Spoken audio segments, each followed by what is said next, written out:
Cette émission s'adresse à un public averti. Doc Mayou et José Arsenault. Au réseau Cogeco, vous écoutez Doc Mayou et José. Avec le Doc et José Arsenault. Bonjour tout le monde, bienvenue dans l'émission Le Doc Mayou et José. Bonjour Doc Mayou. Oui, José. Attends que je me rapaille. Ben oui, on a une émission à faire, imaginez-vous donc. Aïe, aïe, aïe. Eh là, c'est moi qui n'ai pas correct. Attendez un petit peu. Moi aussi, Oui, on n'est pas là tous les deux, ça va bien, hein? Alors, prêt. on prend 10 secondes, on inspire, on expire. On dirait que tout va vite dans la vie. Tant mieux, c'est parce que selon ce que j'ai appris de vous, ça veut dire qu'on est heureux dans ce qu'on fait quand la vie passe vite, quand les jours passent vite. Mais il y en a pour qui que c'est plus tough. Et c'est eux autres ce matin qu'on fait référence et qu'on veut faire l'émission. Moi, là, vraiment... Je vais le dire dans l'émission. Je ne l'ai pas dit hier, je l'ai dit dans l'émission du matin, mais moi, j'ai vraiment pensé à une phrase que j'ai dite toute la fin de semaine quand j'ai parlé à l'équipe de Gatineau vendredi passé. Qu'as-tu dit? Sérieusement, c'était pas ma meilleure. J'ai vraiment pensé à ça toute la fin de semaine. Je m'en voulais tellement. Je me dis, pour moi, ils ne voudront plus faire des interventions avec moi. Parce que, bon, Michel Langevin, bon, José, hey, la pluie, tu sais, on annonçait la pluie, on annonçait les inondations. Puis moi, personnellement, j'y croyais comme pas trop, tu sais. Mais en même temps, là, il me dit, bon, là, moi, je dis, je vais penser à vous autres, mais je dis, moi, égoïstement, je dis, la neige fond sur mon terrain, je suis contente, enfin, la neige qui part. Hey, là, je regarde les nouvelles toute la fin de semaine, je vois les gens de l'Outaouais totalement dépassés par les événements. Je me dis, ouais, tu sais, j'ai été trop égoïste là, dans ma pensée. Je m'en suis voulu un peu. Puis là, je raclais sur mon terrain pendant qu'il faisait beau, puis je me sentais quasiment coupable. Fait que c'était vraiment... Tu sais, des fois, tu dis quelque chose que tu regrettes. Ça, je l'ai regretté. J'aurais dû avoir un peu plus de compassion. Fait que c'est ça. Alors aujourd'hui, je pense vraiment à vous. D'ailleurs, j'ai pas cessé de penser à vous. Puis on parle de l'Outaouais, mais partout où on est diffusé, il y a des gens dans le pétrin. Dans Masquinongé, les gens de le lac Saint-Pierre, on parle de la Beauce. Partout où on est diffusé, là, on a des auditeurs qui vivent quelque chose de pas facile. Et il y a des gens même qu'on apprenait ce matin dans le journal, entre autres, qui ont à faire le deuil de leur maison. Il y a des choses que je comprends pas trop, par contre. Il y en a un, là... Je ne sais pas si vous l'aviez dans le Journal de Montréal, là, mais dans le Journal de Québec, là, on parle d'un monsieur. Je n'aimerais pas son nom, c'est pas important. Là. Lui, il dit que sur le boulevard La Rochelle, OK, là, on parle de la Beauce. Là. Sur le boulevard La Rochelle, un riverain indique qu'il a été inondé 100 fois en 50 ans. Là, à un moment donné, c'est patient, puis être patient, puis il aimait son coin, là. Mais là, il dit... Et c'était la dernière fois, a-t-il promis. Mais lui, là, il doit-tu trouver ça dur, quitter sa maison? Tu sais, on a une dame aussi dans le journal, là, ça fait 20 ans qu'elle reste à cet endroit-là, puis là, il faut qu'elle déménage. Oui, pourquoi? Pourquoi il va trouver ça dur de quitter sa maison? Il a développé un lien, il a développé des racines dans l'eau de la rivière Chaudière. L'être humain peut, je dis bien peut, l'être humain peut développer un lien significatif face à un objet qui n'est pas nécessairement un être humain. Ça peut être un chien, ça peut être un sol, ça peut être un lieu, ça peut être une situation géographique. Puis ça ne va pas avec le prix, hein? Ça va pas avec le coût, avec le prix, avec la valeur. Là. Ah, avec le prix. Ça non, peut être pas du aussi tout. bien, là, une vieille chaloupe, là, tu sais, puis il y a plein de souvenirs attachés à ça, là, tu sais, c'est... Non, il y a des liens. L'être humain peut développer des liens surprenants. Et il y a des êtres humains qui développent des racines, même si elles sont dans l'eau, à chaque printemps. Et il y a d'autres êtres humains qui ne développent pas de racines.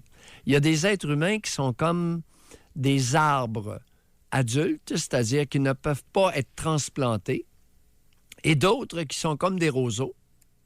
On les arrache, racines à l'air, on les remet dans le sol et ils reprennent. Alors, tout ça existe. Est-ce que je peux te raconter quelque chose qui m'est arrivé hier après-midi? Ben oui, certain. J'ai vu un résident de Masquinongé, et moi, première chose que je lui demande, je connais mes patients, je sais d'où ils viennent. Puis l'inondation... Ouais. Il dit, l'eau s'en vient. L'eau monte. Il a hérité d'une maison de sa grand-mère sur le bord de la rivière Masquinongé. La rivière Masquinongé, elle déborde. Et ça monte sur les terrains riverains, sur le terrain de la berge. Je l'écoute parler. Il dit, qu'est-ce que t'as dans ton sol? Il dit, la maison, est-ce qu'elle est assez haute pour pas être... Ouais. Il dit, on a une cave. Dans ma cave, il dit, j'ai seulement ma fournaise à l'huile et mon chauffe-eau. Il dit, quoi? Ouais. Il dit, c'est tout ce qu'il y a dans la cave. Et j'ai dit, si t'enlevais ta fournaise à l'huile, puis que tu montes ton chauffe-eau en haut, l'inondation, ça t'inquiète plus du tout. Il dit, en plein ça. Ah, hey, ça a sonné adaptation dans ma tête. Ben oui, c'est ça. Il dit, chauffage électrique. Ben, il dit, vous savez, docteur Mailloux, il dit, ma grand-mère avait acheté toutes les plaintes. Toutes les plaintes de chauffage électrique sont toutes achetées, mais n'ont pas été posées dans la maison. Il ne lui reste, pour faire face à quelque inondation que ce soit, à simplement faire installer les plaintes électriques partout dans la maison, avec les petits thermostats. On convient-tu que c'est pas la dépense du siècle, là? Les plaintes sont toutes achetées, n'ont jamais servi, sont flambant neuves. Adaptation. Puis il y en a qui ont tout perdu. Oui. Bon. Et c'est là aussi, puis j'aime ça votre mot, là, parce que là, on parle, quand tu as un deuil à faire, c'est que c'est une étape autre qui arrive. Là. Tu sais, c'est... Puis ça peut... Puis aujourd'hui, spécifiquement, on le refera plus tard, on l'a déjà fait. Là, on parle pas de deuil d'un enfant, on parle pas de deuil d'un père, d'une mère. Non. Là, on parle plutôt de fait de vie. Tu sais, moi, je pense, puis je l'ai entendu souvent, ça, des gens, il y en a tout du monde qui ont hâte de prendre leur retraite. La liberté 55, finalement, ils y arrivent, ils virent quasiment en dépression, ils s'ennuient de leur activité, de leurs collègues, de la valorisation au travail. Bon. Fait que ça, c'est un deuil à faire. Oui. Ça peut être perte d'un emploi que tu aimais pour cause de maladie. On l'a eu, ça, dans nos témoignages jusqu'à maintenant. Je vais les lire tantôt. Tu sais, il y a plein de... Tu passes au feu. Tu perds tout. Tes souvenirs. Donc, et pour chaque événement comme ça, il y a deux possibilités. Vous devez sûrement connaître, parce que vous faites ça à longueur de journée, écouter du monde dans votre bureau. Tu sais, ceux, là, que chaque fois que tu vois, qui te parlent qu'en 1973, ils faisaient telle affaire. Puis ils en parlent tout le temps, tout le temps, tout le temps. Ils sont restés stallés là. Bloqués, ouais. Fixés. Ils n'ont pas fait leur deuil de cette période-là. Puis il y en a d'autres qu'ils vivent de quoi? Ils n'ont pas fait leur deuil ou ils ont été incapables de s'adapter à un changement. Bon, et voilà. Alors là, et on va se donner un peu plus de mots ce matin. Le troisième mot que j'aimerais introduire, c'est solidarité dans l'épreuve. Deuil, adaptation, solidarité. Ça fait du bien. Mon patient d'hier, de Masquinongé, ben là, il dit, vous savez, docteur Mailloux, pour préserver mon entrée de cave, il dit, je suis allé à la municipalité, puis le maire était là. Ils avaient préparé des sacs de sable. Oui. Fait qu'il est allé avec son frère, puis le petit VUS, un véhicule utilitaire, avec un petit trailer, puis ont amené des poches de sable. Mais moi, ce que j'ai vu hier, devine à Yamachiche, quand je suis allé à Louisville, mais j'ai vu un groupe de militaires ensacher du sable. Oui.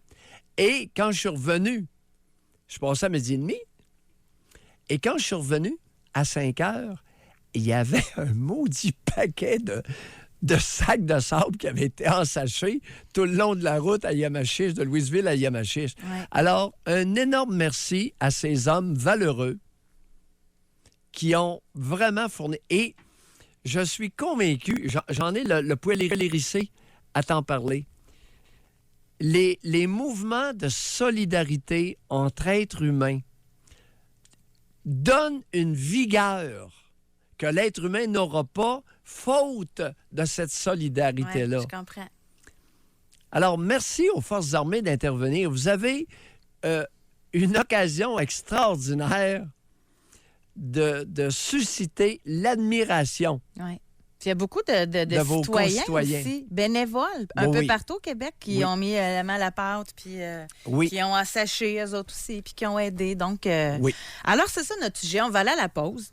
Puis on veut savoir de votre côté, c'était quoi le plus grand deuil que vous avez eu à vivre dans votre vie? Vous pouvez réserver votre circuit téléphonique dès maintenant.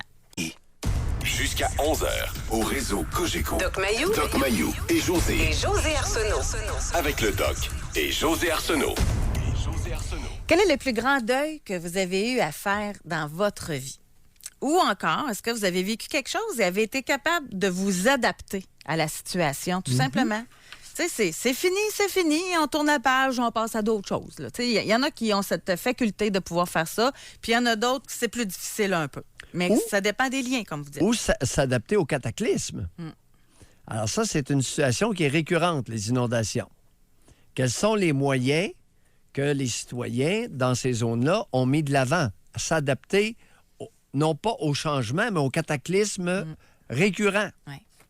On va aller au téléphone, on va parler avec Mélanie. Bonjour. Allô, Mélanie? Oui, ça fonctionne? Vous m'entendez? Très bien. Mélanie. Bon, moi, en fait, il y a 3 ans, j'avais un emploi que j'adorais, que j'étais vraiment bien là-dedans, j'avais de la valorisation, puis j'étais professeure pour les étudiants qui venaient faire leur stage à l'hôpital. Puis, on a fait des grosses rénovations dans la maison, puis mon conjoint était vraiment inquiet pour l'argent, puis ben moi aussi, là. Puis j'ai pris la décision de changer de poste, puis d'essayer un poste où est-ce qu'il y avait possibilité de faire beaucoup de supplémentaires. Donc, j'ai laissé l'emploi dans lequel j'étais très bien pour un emploi que j'espérais être aussi très bien, parce que c'était quelque chose qui m'intéressait énormément. Mais c'est ça, finalement, ça n'a pas fonctionné avec mon horaire là, supplémentaire. Mon conjoint, il est militaire, il a été muté à Montréal. Je me suis retrouvée toute seule avec 4 enfants, à essayer de faire des devoirs là, supplémentaires. J'étais complètement brûlée. J'ai comme développé un déficit de l'attention tellement immense que je me perdais partout. Puis j'étais tellement stressée que à mon nouveau travail, mon nouveau poste, j'avais des médicaments à préparer. Puis j'étais tellement inquiète de faire une erreur. Là, je me revérifiais plusieurs fois. Je suis devenue tellement stressée puis mal. Puis là, c'est là qu'on faisait des erreurs de plus en plus. Que je faisais des erreurs. Puis là, j'ai vu mon médecin qui m'a prescrit des antidépresseurs, mais je refusais l'arrêt de travail parce que, me semble, voyons, moi, la superwoman qui gérait 4 enfants, un tas d'activités, puis qui était tout le temps de bonne humeur, qui aimait se lever le matin pour aller travailler. Là, j'avais de la misère à sortir de mon lit. Puis finalement, j'ai pas eu le choix d'accepter l'arrêt de travail après l'avoir refusé pendant quasiment 6-7 mois parce qu'il était un matin parce que j'ai carrément pas été capable de me lever. Ou est-ce que juste prendre une douche, c'était rendu la fin du monde. Puis je me suis comme pas avoué tout de suite que c'était la perte de l'emploi que j'aimais tant qui me virait autant à l'envers que ça. Fait que finalement, au fil du temps, celle qui avait pris le poste que j'aimais, a décidé qu'elle le lâchait. Donc, moi, quand j'ai su ça, là, ça a été comme une révélation. Là. Je m'en rappelle, j'étais à l'épicerie quand je l'ai su. C'est une de mes amies qui était amie avec elle, qui était au courant, qui m'a téléphoné. Puis là, ça a comme été une bombe. Là. Je suis partie à pleurer, j'étais plus arrêtable. Puis là, je comprenais que j'avais peut-être la possibilité d'avoir une deuxième chance dans ma vie, de reprendre ce qui me rendait heureuse, ce qui me rendait pleine, vivante. Puis finalement, c'est ça. Je suis retournée travailler, même si mon psychiatre me disait « Je pense pas que t'es prête, tu as de la misère à faire tes journées, t'es encore fatiguée. » Mais je le voulais tellement, que j'étais tellement motivée qu'il m'a renvoyée travailler finalement pour que je sois apte à temps plein pour les étudiants au mois de septembre. Donc j'avais recommencé à travailler début juin. Puis pour de vrai, ça allait bien. J'étais très fatiguée là, physiquement. Là, j'arrivais chez nous le soir, j'étais complètement brûlée, mais c'était l'été, les enfants n'avaient pas de devoirs. Fait que ça s'est quand même bien passé.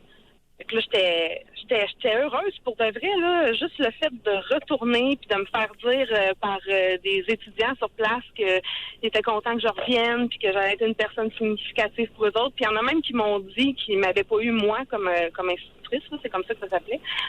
Ils m'ont dit qu'ils auraient aimé ça m'avoir moi. Puis je me sentais vraiment à ma place. Et comment Puis ça a évolué? finalement, Oui, finalement. ça a très mal évolué parce que, pour moi, parce que la fille qui avait le poste a décidé, avec le syndicat, on a un 30 jours travaillé pour changer d'idée. Puis elle a décidé de revenir, de reprendre son poste, qui est son droit. Mais moi, ma vie a complètement crashé cette journée-là. Tu sais, quand tu as l'impression que tu es allé dans le plus bas des caves qu'ils ne pouvaient pas avoir, mais cette journée-là, je me suis surpris à m'en défoncer encore une autre cave. Puis j'ai comme l'impression, cette journée-là, que je suis comme morte en dedans de moi. Puis mon psychiatre, il dit que mon rôle de mère me valorise énormément, mais que j'avais beaucoup, beaucoup misé sur le travail. J'avais toutes mis mes œufs dans le même panier. Puis là, c'est ça. Là, Mélanie, vous avez quel âge? 38 ans. Bon, on va laisser faire ce que le psychiatre a dit. Et vous dites quoi?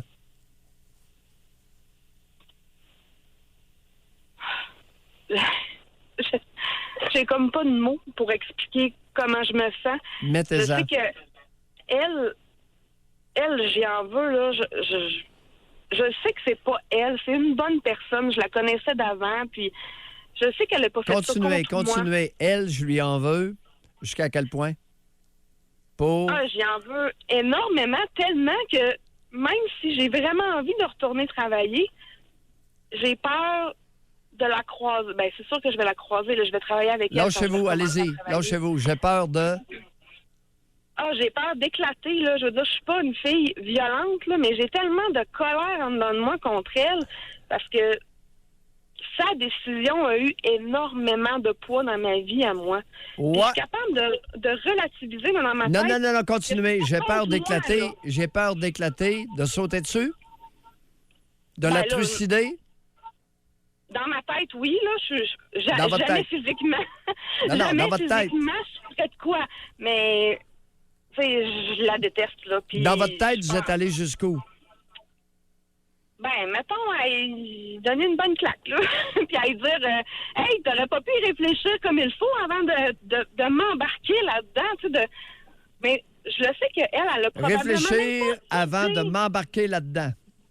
Oui, parce que moi, je suis retournée travailler en étant Mélanie, pas prête. Mélanie, les grosses rénovations dans la maison, qui a décidé de ça? C'est moi puis mon conjoint. Qui a décidé de rénover la maison dans des grosses rénaux? Moi puis mon conjoint. Les deux. Qui a pris la décision finale? C'est nous deux. Non, Mélanie, je connais trop le monde. Allez, allumez. Moi?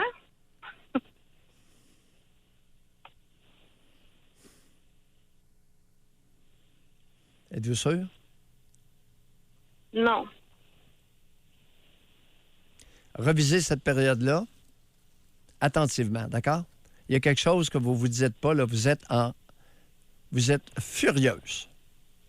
Moi, Furax. peut-être contre la mauvaise personne. Merci. On lâche pas, Mélanie. Merci beaucoup. Non, mais je tiens à dire que quand même, là, dans ma tête, là, je le sais, tu sais, au fond de moi, que je la... Tu sais, c'est pas elle que je déteste. C'est la situation que tout ça a amené. Phénomène de déplacement.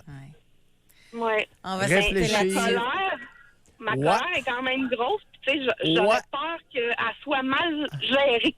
Ouais. Si j'arrive face à elle. Ouais. Face à l'autre personne, ça sera pas drôle non plus. Et je ne sais pas de qui il s'agit. D'accord? Il y a de la colère refoulée, solide, qui vous paralyse. Bye. Ouais. Merci, Mélanie. Merci. Merci beaucoup. Que c'est intéressant. Par texto? Oui. Il y a des gens ici. Bonjour, homme de 35 ans. Nous avons tout perdu lors d'un incendie. Ouais. Ça a été dévastateur, mais on a eu beaucoup de soleil. 2 semaines après, on est reparti. La maison, mes cousins et moi, en 2 semaines, on a vu une maison familiale se construire parce que notre famille et nos amis sont unis. Élan de solidarité. Exact. En passant, on a eu beaucoup de textos, des gens qui disent merci à tous les intervenants de la Beauce pour les inondations, les militaires, mais aussi la police. Mon ami dans la SQ a fait 105 heures la semaine dernière afin d'aider les gens de Beauceville. Quelqu'un d'autre qui répond en passant, Doc Mayou, bienvenue en 2019. Il y a autant d'hommes que de femmes qui ont participé aux travaux de la part des militaires pour les inondations. Oh, non, hey, un peu là. On commencera pas à me raconter des babards ce matin, là. Moi, j'ai vu le groupe de militaires à Yamachiche qui en sachait, il y avait 0 femme. Fait que venez pas trop me faire suer ce matin avec ça. Là. Bon, en tout respect, je sais pas si vous avez le temps de toutes les regarder, là. Oui. Je OK, vous passais êtes tranquillement, arrêté. j'ai ralenti. OK. Oui, ils étaient sur le chemin de desserte à Yamachiche. Mais au moins, celles qui sont là, on va leur donner, là. Elles sont là. On les oubliera pas. On va parler... on va aller à la pause tout de suite, puis au retour, on va parler avec Martine, qui a dû faire le deuil d'une carrière. Doc Mayou et José Arsenault. Avec le Doc et José Arsenault. Au réseau Cogeco. On veut savoir aujourd'hui dans l'émission quel a été le grand deuil que vous avez dû vivre dans votre vie. Et on ne fait pas référence à la perte d'un être cher. Là. Je dis perte, là, mais le décès d'un être cher. On fait plutôt référence à un emploi, une carrière. Ça peut être une maison. Comme là, on a des pensées pour ceux qui doivent quitter leur domicile. Oui. Et là, on va aller à Lévis. On a Martine qui est avec nous. Bonjour, Martine. Bonjour à vous deux. Oui. Bonjour, Martine. Oui, moi, je veux vous raconter, dans le fond, je crois que ça va me faire beaucoup de bien de vous raconter mon histoire. Moi, j'ai 46 ans. J'étais enseignante. Peut-être aussi, je vais dire toute ma vie que je suis enseignante ou je sais pas. J'étais enseignante depuis 1995, puis en 2014, j'ai eu un accident de voiture en janvier causé par un jeune qui s'amusait dans le village où j'habitais à pas faire ses stops, puis à plutôt accélérer au stop. Puis il a rentré dans la voiture côté latéral. Là. J'étais avec mon fils. Puis heureusement, c'est heureusement, je sais pas pourquoi. En tout cas, il n'y a pas eu de décès, bien sûr. Là. Ça doit être ça, là, heureusement. Mais moi, ça s'est mal terminé, on va dire. Là. Côté enseignement, là, moi, j'étais une passionnée de l'enseignement. Là. Moi, mes 2 mois d'été étaient consacrés à fouiller sur Internet, à trouver des choses là, pour ma prochaine année scolaire. Puis je montais des leçons. Puis j'étais vraiment... j'étais une passionnée là, de l'enseignement. Là. J'essayais d'aller à l'école pendant l'été si je pouvais. Puis... on placotait, bien sûr, avec mes amis qui étaient enseignantes aussi, là. Fait que, tu sais, ce qui m'est arrivé, là, je pense qu'il y en a d'autres qui auraient... Comment je dirais? Il y a d'autres enseignantes, peut-être, qui auraient voulu une retraite prématurée à ma place, là. Bref, finalement, mon accident a amené à, bien sûr, un arrêt de travail. Bon, je me suis battue avec la SAC pour faire reconnaître, parce que je me suis ramassée avec un mal de dos. Je me suis battue avec la SAC. Ça a été très difficile sur mon moral. J'ai pensé pouvoir me faire opérer pour mon dos, justement. Bref, j'ai eu un diagnostic disant que ce que j'avais, c'était dégénératif. C'était que l'accident, dans le fond, a activé quelque chose qui était chez moi, là, mais que l'accident a activé. Donc, et qu'est-ce que les médecins vous ont donné comme médicament pour les nerfs après l'accident? Aucun médicament. Actuellement, en prenez-vous? J'en prends beaucoup, oui. Je prends beaucoup des narcotiques. Vous êtes sous narcotiques? Oui. Oui. Et oui. Quoi d'autre? À part la famille des narcotiques? Antidépresseurs? Oui. Bon, racontez. Puis, tout ça dans le but de gérer la douleur. Martine, oui. Qu'est-ce que vous prenez comme antidépresseur? Mon Dieu. parce que j'en prends tellement, là. L'antidépresseur du L'Oxétine, je crois. Oui, Est-ce que ça se peut? oui, diloxétine, oui. c'est ça. À part ça, ça me surprendrait que À j'en part- prenne. Oui. Combien d'antidépresseurs Oui. différents vous prenez? Non, il y en a juste un. OK. Il y en a un qui est pour l'épilepsie, mais le topiramate, mais qui est pour la gestion de la douleur aussi. Topiramate, ouais.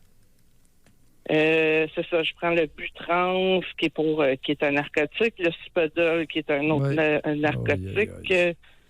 Je prends... bref, en tout cas, il y en a plus que ça, là. Je peux pas... faudrait- L'accident latéral, Oui. vous êtes-vous cogné à la tête? Non.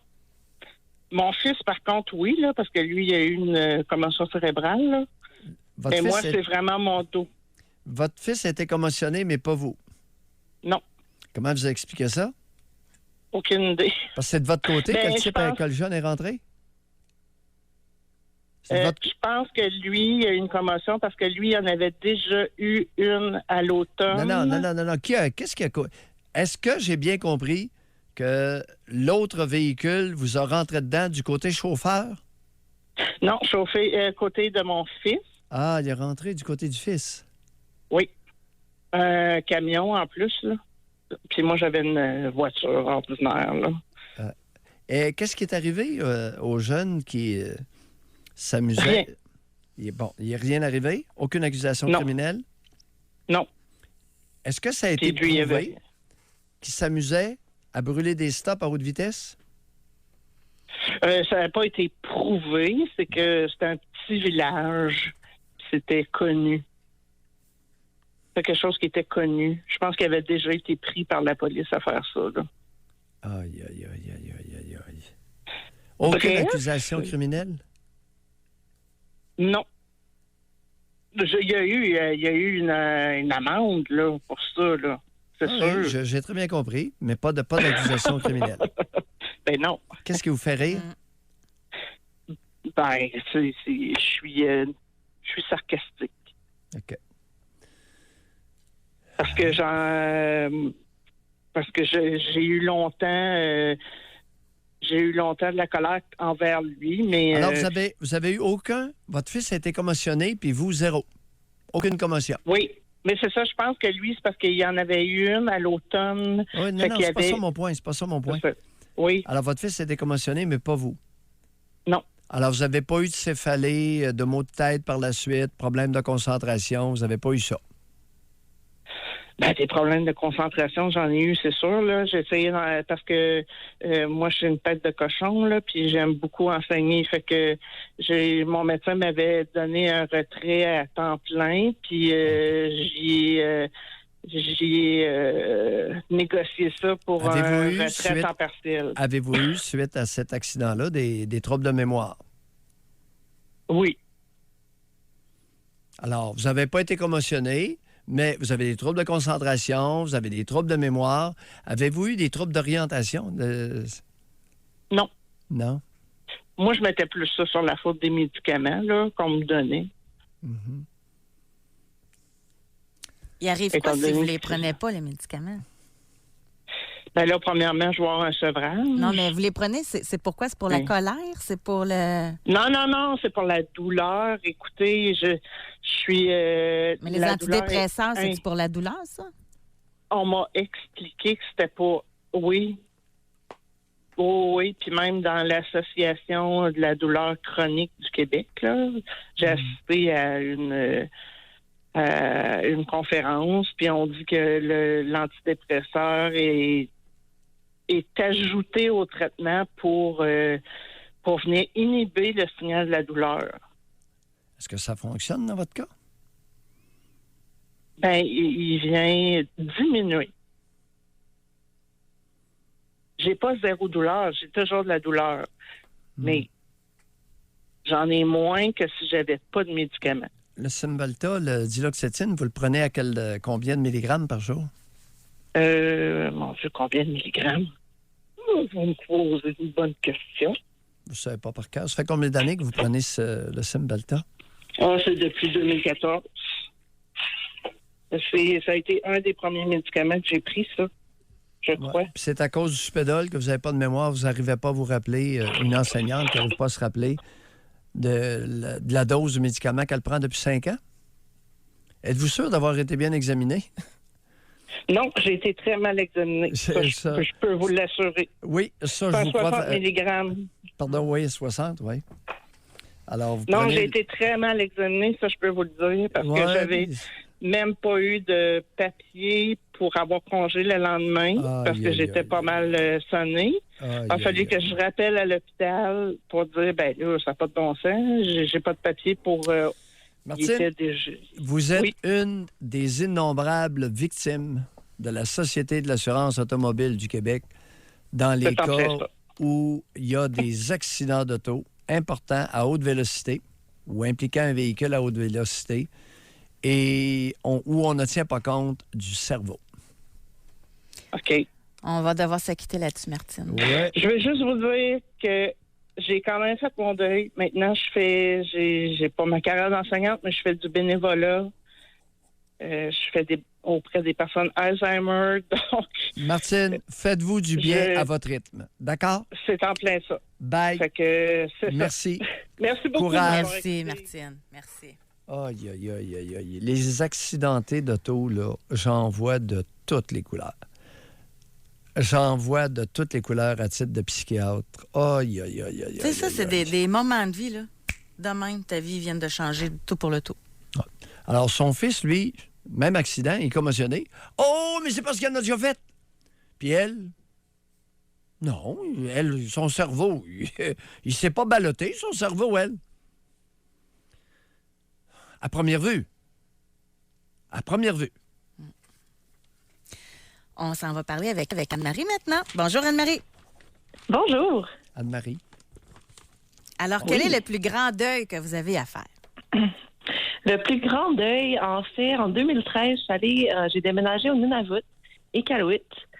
Et depuis ce temps-là, je fais que partir, explorer, voyager, tenter de m'installer. J'ai essayé de m'installer à Québec, Montréal, et je retourne toujours au Nunavut. C'est un grand deuil pour moi à chaque fois.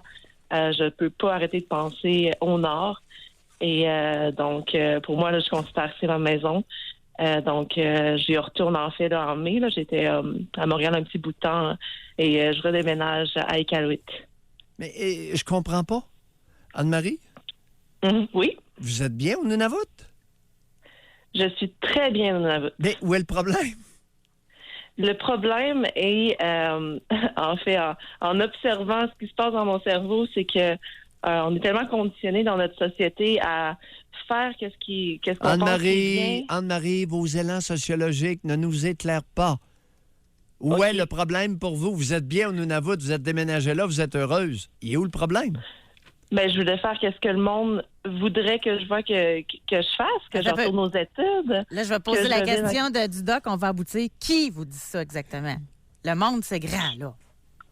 Le monde, je dirais en général, mon entourage, je veux dire, toutes les personnes que j'ai... Moi, j'ai 24 ans. Quand j'étais là-bas, ce que je voyais dans mon newsfeed Facebook, c'est le monde gradué, c'est le monde obtenir leur emploi de rêve. Mais vous, votre objectif là, dans la vie... Anne-Marie, ça marche pas, là. C'est de faire comme vos amis ou d'être heureuse?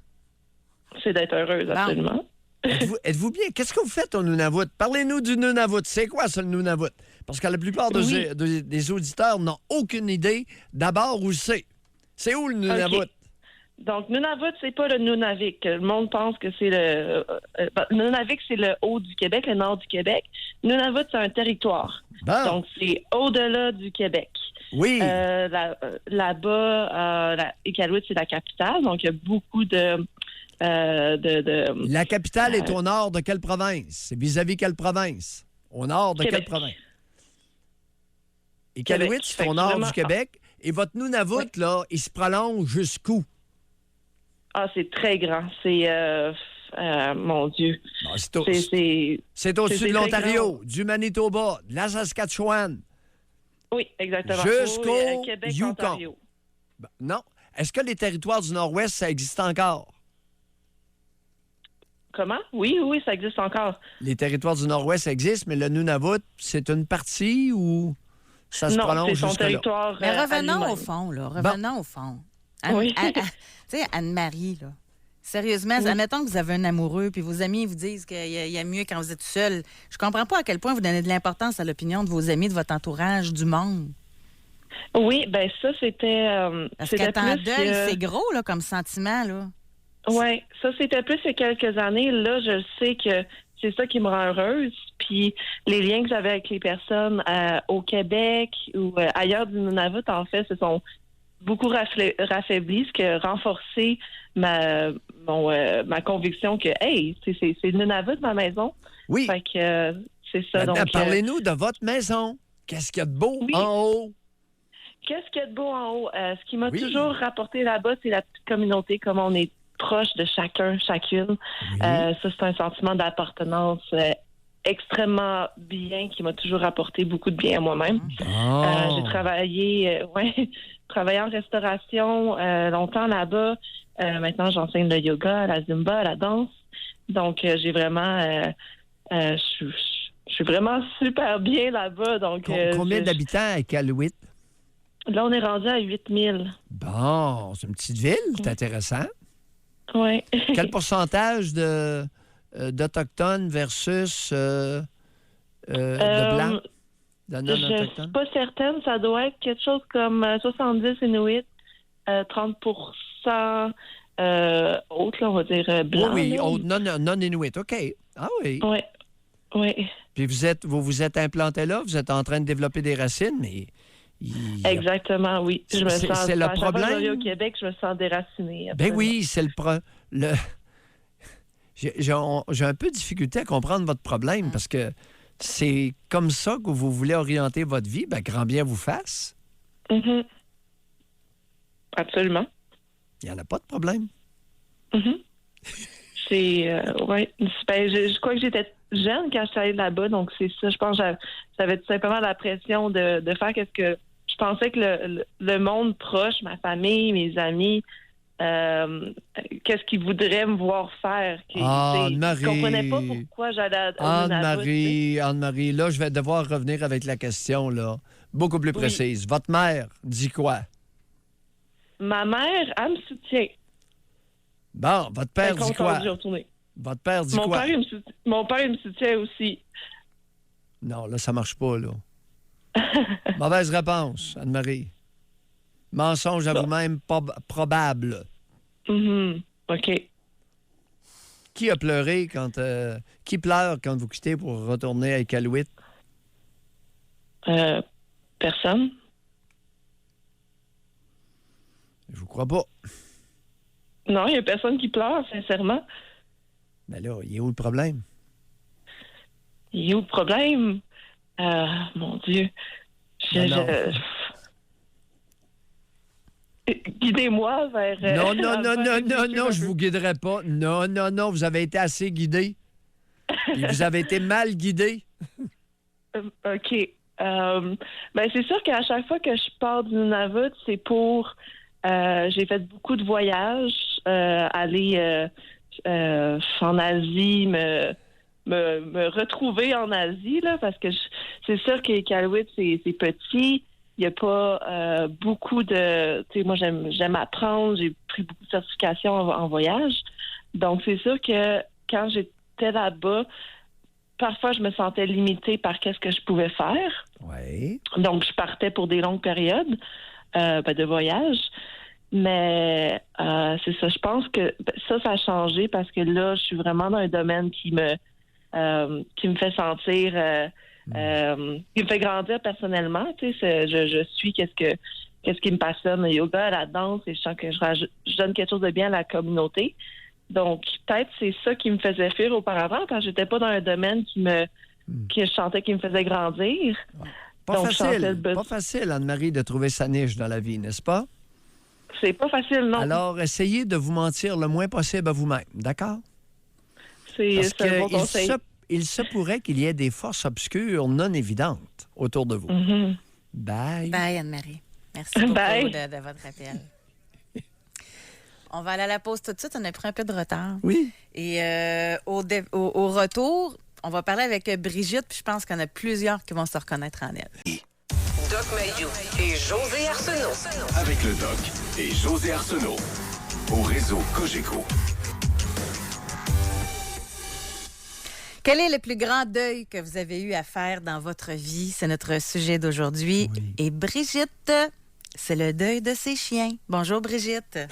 Bonjour, je vais vous mettre sur la main libre parce que mon téléphone fonctionne mal.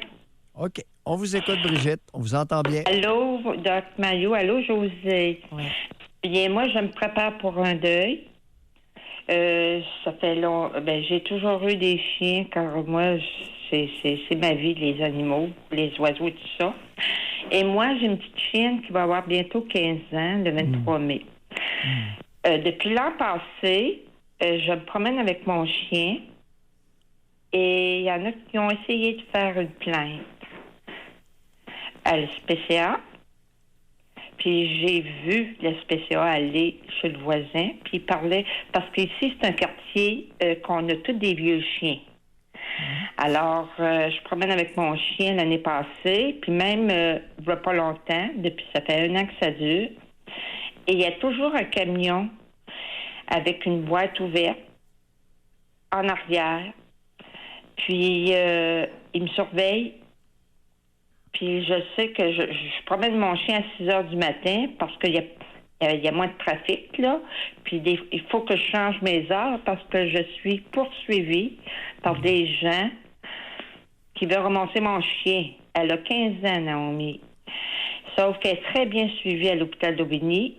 Mes chow-chow, ils ont toujours très bien été suivis. Oui. Je sais qu'elle fait de l'arthrose, mais elle va aller marcher.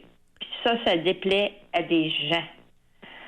Car il y a une personne qui vit ici, pas loin, il dit « Votre chien est malade ». Puis depuis ce temps-là, il envoie des voitures à camion pour ramasser mon chien. Alors, ce que je fais, c'est pas correct, là. J'ai une arme blanche dans mes poches parce qu'il y a personne qui va toucher à mes chiens, il va falloir qu'il me passe sur le dos. Vous savez qu'un maître, là, envoie ses pitbulls pour faire sa job sale. Puis il leur donne des gros biscuits dans leurs poches. Quand que je dis ça, c'est de l'argent. Brigitte, vous avez quel âge? Moi, j'ai 62 ans. Vous avez 62. Oui. Ouais. Puis depuis quand que vous vous sentez suivi comme ça, surveillé? Puis l'année suivi? passée, j'ai appelé SPCA. Depuis un an. Parce que j'ai vu la SPCA aller. Qu'est-ce qu'ils vous ont dit au SPCA? Non, je sais que la SPCA est allée chez le voisin. Brigitte, qu'est-ce qu'ils vous ont dit au SPCA? Qu'il n'y avait aucune plainte de portée. J'ai appelé au ministère de l'Agriculture. Oui. Mais je sais que la plainte ne passe pas, docteur Mayou. Je sais, non, parce que mes chiens ont toujours été dans la ouate. Est-ce que vous prenez des Et médicaments? sauf qu'il y a des malfaiteurs. Brigitte, j'ai entendu. Est-ce que vous prenez des médicaments actuellement? Non. Aucun médicament? Je prends des médicaments pour l'arthrose. Oui, à part ça. Ma chienne en prend. Oui, mais non. Puis je lui donne son injection à tous les mois. Brigitte. Oui, je suis fâchée, je suis en colère. Oui, je le sais que vous êtes en colère. Avez-vous un médecin de famille? Oui, mais c'est pas la raison. Je vous parle de mon chien. Avez-vous parlé de votre chien à votre médecin de famille? Oui. Qu'est-ce qu'il a dit? Dit Mme Bernier. Vous savez mon nom, là? Ouais, ça n'a pas d'importance. Oui. Ils ont dit arrêtez de vous en faire avec ça. Mais c'est moi qui le vis. Bon, Brigitte, pourriez-vous reparler à votre médecin de famille? Pourquoi? Du fait que vous vous sentez surveillé, suivi. Non, je suis surveillée, je les ai vus. Ça vous met un peu trop en colère à mon goût, là. OK? Parlez-en au médecin de famille, d'accord? Bonne chance, Brigitte. Bye, Brigitte. Prenez soin de vous. Bonne chance. Merci. On va aller à la pause. Juste avant, on a reçu un texto d'un homme. Il dit « Mon plus grand deuil, c'est quand j'écoute l'émission Les Chefs et que je me rends compte que toutes mes années de chef et de cuisinier, j'ai dû les laisser pour accommoder la carrière de ma conjointe d'infirmière chef de nuit, pour être plus présent pour s'occuper de mes enfants quand elle travaillait. J'ai appris à aimer ce que je fais maintenant, mais ça a pris du temps à accepter. Alors, mesures préventives pour éviter ce genre de situation-là, chers amis, et les auditeurs qui nous écoutent, ne tolérez jamais comme homme d'être recyclé en nourrice pour vos enfants. Vous allez, fort probablement, le regretter. On va la pause là-dessus.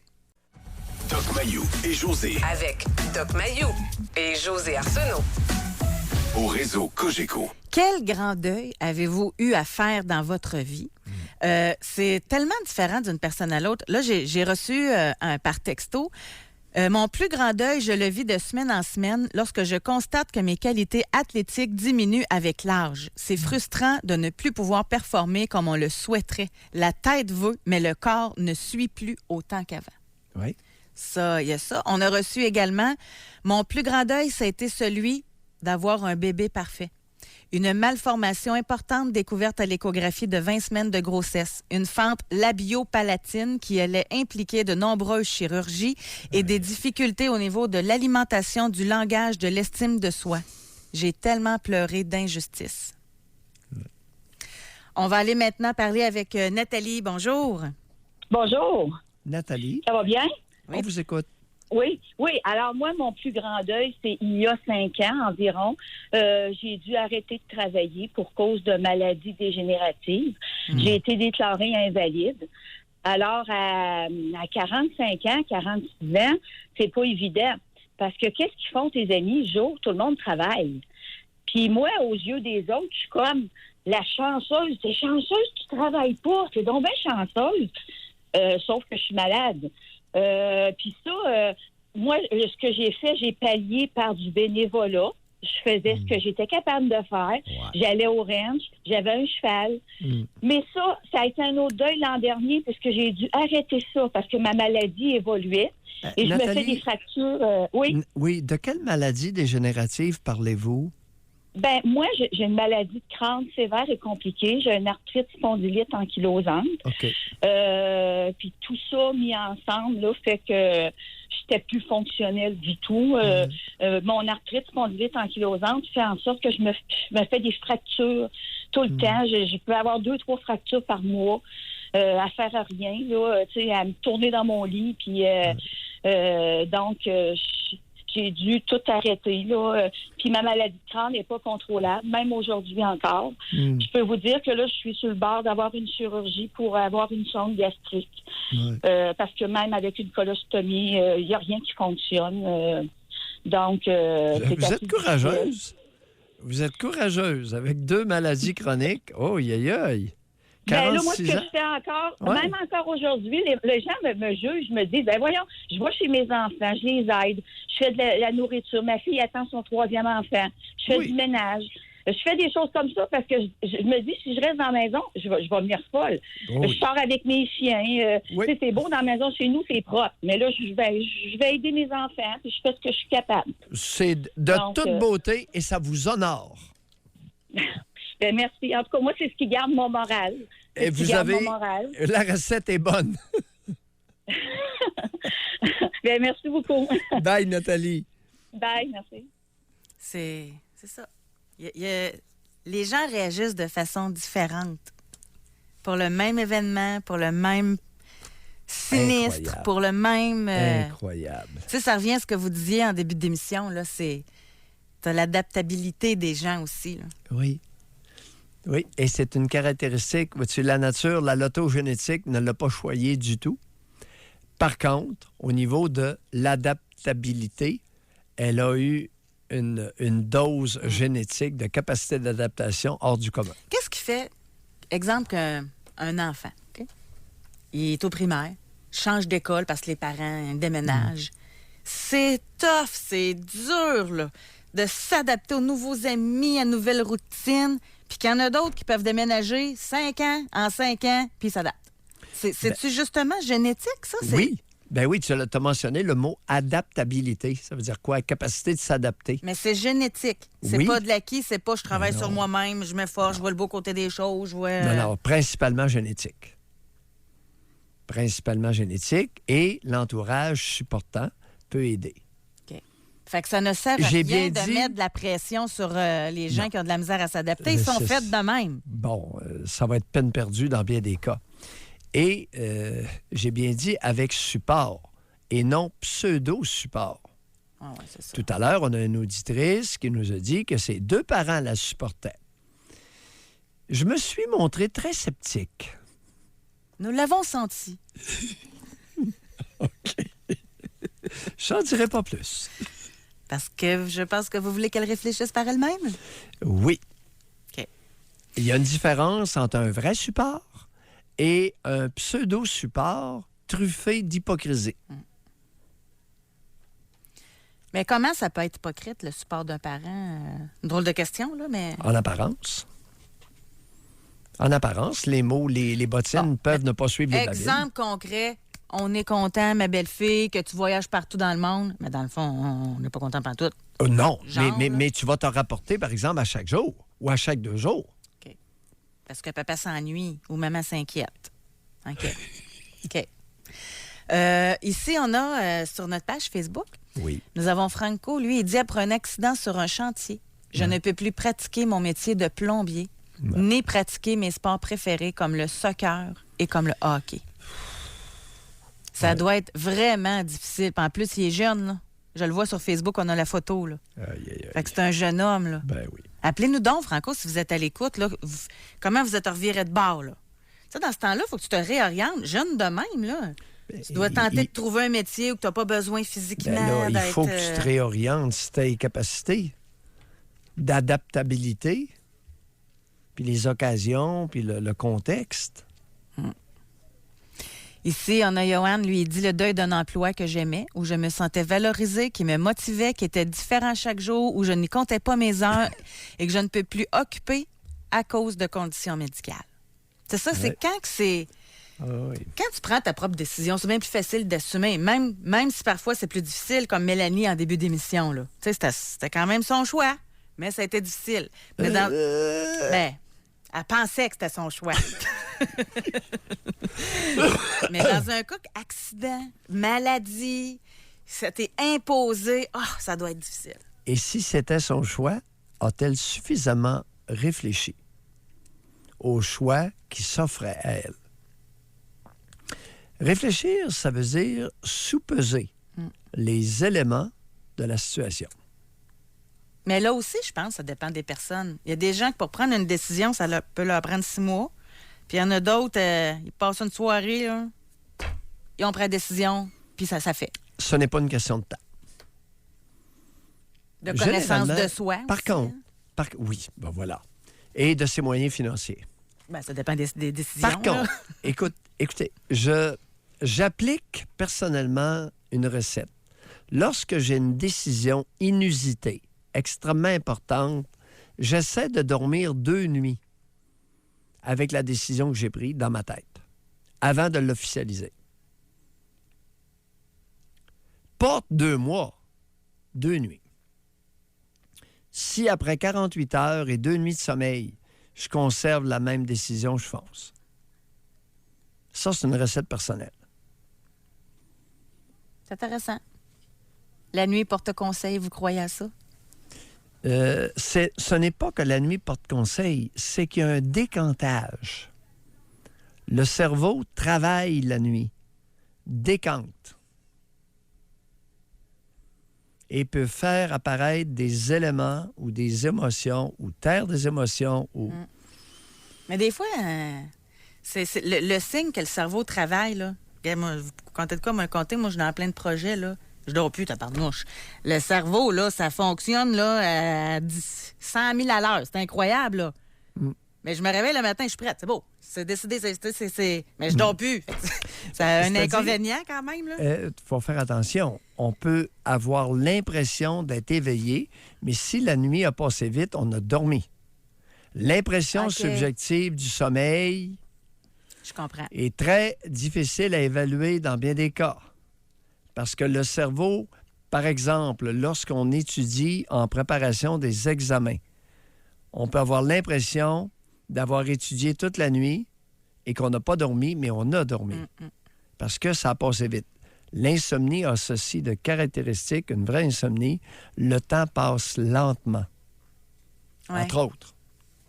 Bon, bien, en tout cas, je viens d'apprendre ça. Merci beaucoup. Fait que je travaille fort, mais ça passe vite. Alors, on va aller à la pause là-dessus. Parce que l'activité cérébrale onirique, nocturne, peut être vivide, un peu comme un cauchemar. Et on a l'impression de ne pas dormir, parce que ça peut être vivide. Le cerveau peut travailler dans la discrétion, faire son classement, puis ses cossins la nuit. Mais il peut le faire de façon vivide, à tel point que c'est comme si on était réveillé. Je suis même capable de faire des budgets, moi, à 3h30 Non, c'est fascinant, pareil. Ah oui. C'est fascinant, le cerveau, comment ça fonctionne. Exactement. Et nos connaissances du fonctionnement cérébral est à ses débuts. Je dirais pas balbutiement, mais je dirais début. En plus de toutes les différences individuelles de cerveau. En plus, on sait que celui d'une femme, hein, il est très compartimenté. Il peut penser à plein d'affaires différentes en même temps.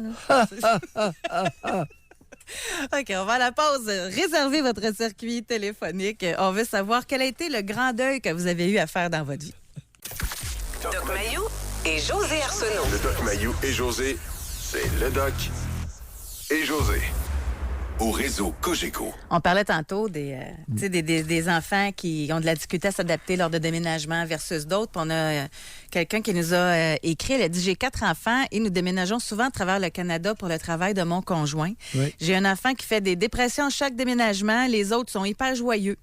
J'ai une question pour Doc Mayou. Quand j'ai un de mes enfants qui doit quitter la maison pour quelques mois, surtout l'été, je pleure quand ils partent. Est-ce que je suis normale? » Ça dépend. Ça dépend. Chaque situation a ses particularités. Êtes-vous une pleureuse de nature ou si vraiment il y a quelque chose là, qui vient vous chercher? Et demandez-vous pourquoi. Pourquoi vous pleurez au lieu de vous réjouir si c'est un fait heureux de votre enfant? Vous voulez lui gâcher son plaisir? C'est le coup bas qu'on vous a fait lorsque vous avez essayé de grandir? Etc.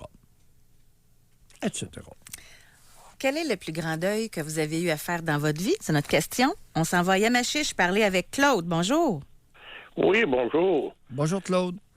Bonjour, Doc. Je m'excuse, peut-être ma voix, peut-être enrhume un petit peu. Bon, ben moi, le plus gros deuil que j'ai eu à faire, puis que je fais toujours, c'est que j'ai perdu la vue à cause d'un accident en 2011. Ouais. Ouais, j'ai perdu la vue complètement. Quelle sorte d'accident que vous avez? J'ai passé proche de la mort. Et j'ai été dans le coma 3 semaines de temps. Ouais. Puis après ça, ben, j'ai repassé 2 autres semaines à l'hôpital comme en observation. Oui. Puis après, bon, ben, ils m'ont transféré à Intervalle. Oui. Ouais, que j'ai repassé 2 semaines à l'hôpital Cook à Intervalle. Mais Claude, quel accident avez-vous eu? Excusez? Quel genre d'accident vous avez eu? Ah, ben, moi, j'étais en campagne, puis j'étais en train de faire creuser pour un drain de salage par un monsieur là, que je connaissais.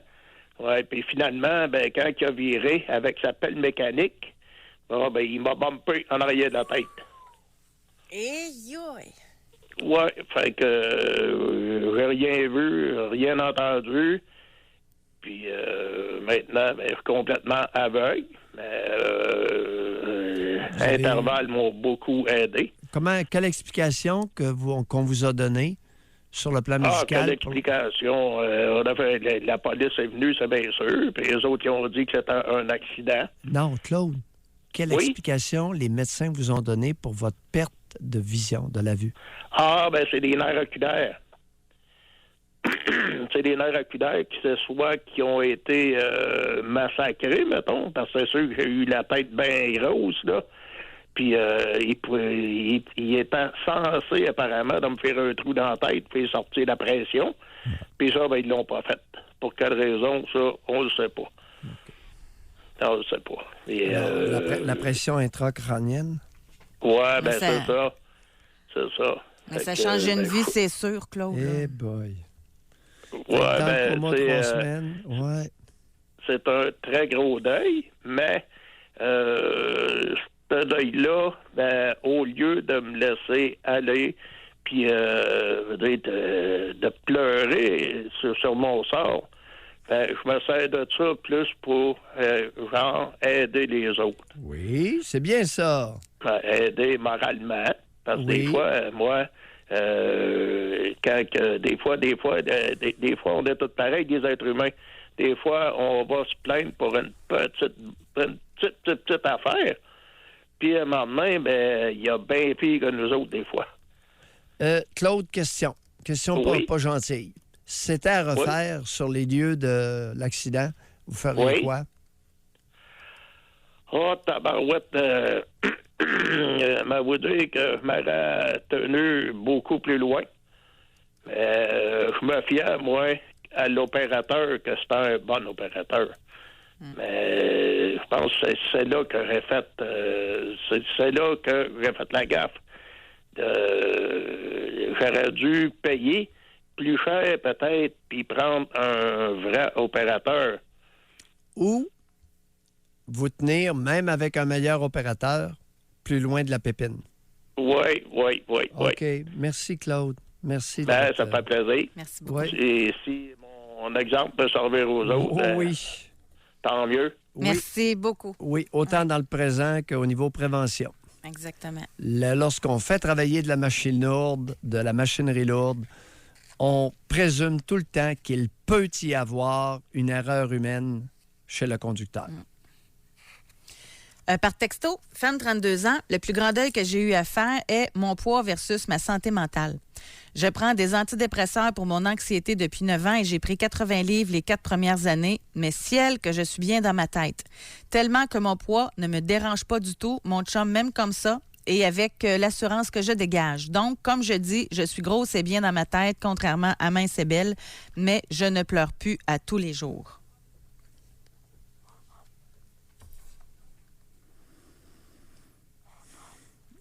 Madame, c'est un point de vue personnel. Et on va l'accueillir comme tel. On va parler maintenant avec Anne. Bonjour. Oui. Anne? Oui, on vous écoute, Anne. Oui, bonjour. Moi, c'est juste pour dire que les deuils que j'ai eu à traverser, en tout cas, que je traverse pas si pire selon moi, c'est des cancers avec récidive, que finalement j'ai des métastases, que je suis condamnée, que je me sens en assez bonne physique, sauf que je trouve qu'ils m'ont massacré le corps. J'avais une assez belle apparence physique. Ça a commencé par le cancer du sein. J'avais une prothèse, ils me l'ont enlevée par erreur, puis là, ils peuvent pas la remettre parce que là, maintenant, c'est le cancer du pancréas. J'ai eu un Whipple. Ce que je trouve aussi difficile, c'est de...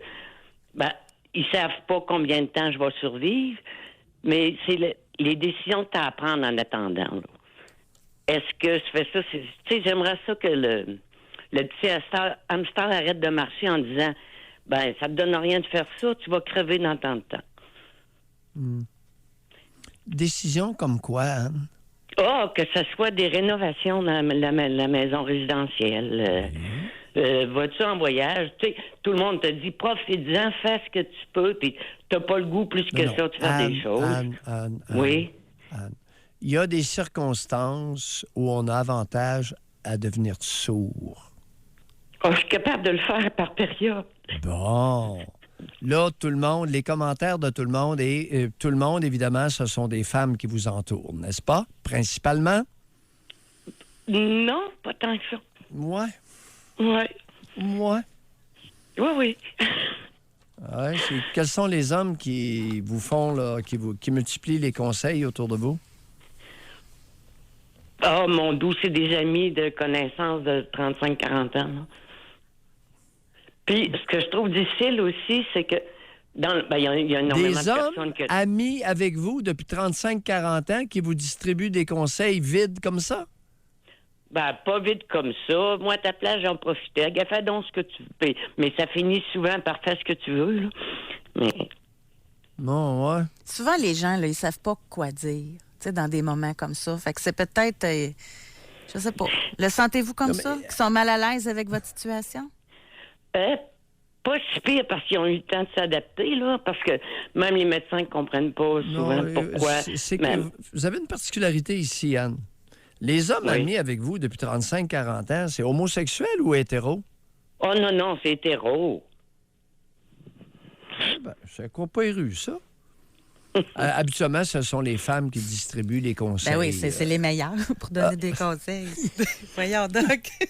Mais j'ai souvent eu beaucoup plus d'amis hommes que femmes aussi. Ouais. Hey, on doit se quitter là-dessus. Je pense pas que ce soit un succès, là. Alors, vos hommes féminisés qui vous entourent, là, motte. OK? Un vrai homme, ça parle pas. Quand est-ce qu'on va savoir ça? Hein? Doc Mayou, passez une excellente journée. Benjamin, merci beaucoup. Bonne journée et à vous tous. À demain. Bye-bye.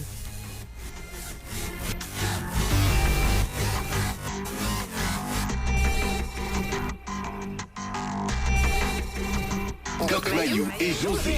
Soyez là demain, 9h30, pour une autre édition du Doc Mayou et José. Au réseau Cogeco.